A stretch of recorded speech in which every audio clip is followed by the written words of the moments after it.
My name is Gloria Guerra and I'm the author of Cindy the Movie. I decided to create Cindy the Movie to give a better understanding about the juvenile courts. I used to go to many political meetings in Berkeley, California and talk about women issues. I was known as Mother's Friend and I was involved with other organizations at the time. I sent out my messages several times at Berkeley Free Radio. I also protested at the state capitol in Sacramento, California. I wrote many articles at the Welfare Voice newspaper to give women awareness about the juvenile courts. I protested local at Oakland, California.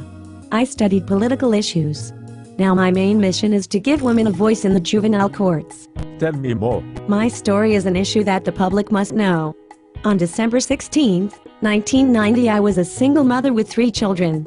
I had a son who was 6 years old and a daughter who was 4 years old and another daughter who was 1 year old. I was a single mother living on government grants at the time. Was it hard on you being a single mother and raising your children alone? Yes, it was, but I managed with what I had. On December 16, 1990, it was a day and year I would never forget. What took place? That year on December 16, 1990, I just came home from the daycare center with my 2 older children. My youngest daughter was being watched by a woman who lived with me. We had finished eating our dinner and I turned on the TV for us to watch TV. A female friend came over. I was not finished cleaning up and the children were playing. I heard a boom at my door and at the door was one male policeman. I closed the door and asked my friend, "Why is the police here?" She responded, "Let him in, that she was on court probation." I was so upset I let him in and I yelled at the cop and asked him why he broke in. He got angry with me and grabbed at my upper arms and banged my head against the wall, and my son said, "No, not my mommy, no, not my mommy." He had placed handcuffs on me and did not read my rights. I asked him what I was arrested for. The police officer said 5150. What happened after the officer handcuffed you? I went to jail and I was booked.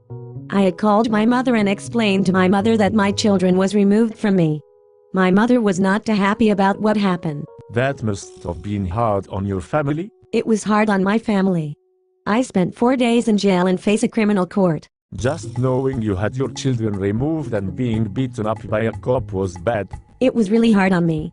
No social worker came to my home that day but one cop. What happened then? When I was released out of jail, I went straight home and I had all my children removed. I received a letter from the DA criminal court and the juvenile court. When I read the letter, I could not believe what I had read. I was slandered by the DA and the juvenile courts. What did you do? I went to criminal court and fired the public defender because the lawyer gave me no help. He wanted me to plead to a no contest plea, and I said no, that I was not guilty. I hired another lawyer and paid $3,000. What happened? I won the criminal courts. The criminal courts dropped the case at the time. What about the juvenile courts? The juvenile court kept me in the system even that I won the criminal court. The juvenile courts should have dismissed the charges, since you won the criminal courts. It never happened. I was kept in the juvenile courts. What happened? My mother became the foster parent. What happened in the juvenile courts? The juvenile court's procedures gave me no fairness as a single mom. The courtroom was locked on me. There was a single judge and no jurors. The social worker used hearsay remarks. The plan that parents submitted waives a parent's rights once submitted. I had no justice. How did you feel about what took place in the juvenile courts not getting justice? I felt terrible about what happened to me in the juvenile courts not having any fairness. I went down to the basement and I looked up my case, and it said in the case order about the plea plan, submit to allegations, waive right to trial. This means if you submit to the plan they give you in the juvenile courts, they could find you guilty on what the social workers say. It's abuse and parents are losing their children because of this problem in the juvenile courts. What do you think started this problem? I was introduced by a person I knew to a very rich man, and he wanted me and my children to move in with him. What does that have to do with what happened? A lot. He used to call me every day. He said he was going to make arrangements and he had spoken to his lawyer. That lawyer was a board member for the electric company. Also because the man I knew was into real estate and he had paid an entire building the electric bills, and he knew what that man was worth. He knew the chief of police and some dirty cops and a dirty judge.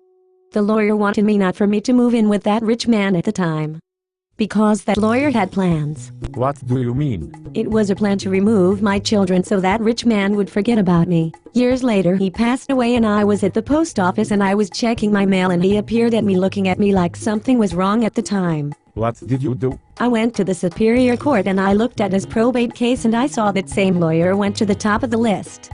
He was worth over 10 million plus all his property. The judge's name was in the court papers. There was another executor but that lawyer went on top of the list. He was no one to plot for my children to be removed and others. He wanted the money and I was left with nothing including my children. I want justice and for other innocent women who could be caught in the juvenile courts. People should look at the juvenile courts and some children could be placed in the cracks of the system. Cindy the movie based on author's experiences. Cindy the movie available on Amazon.com.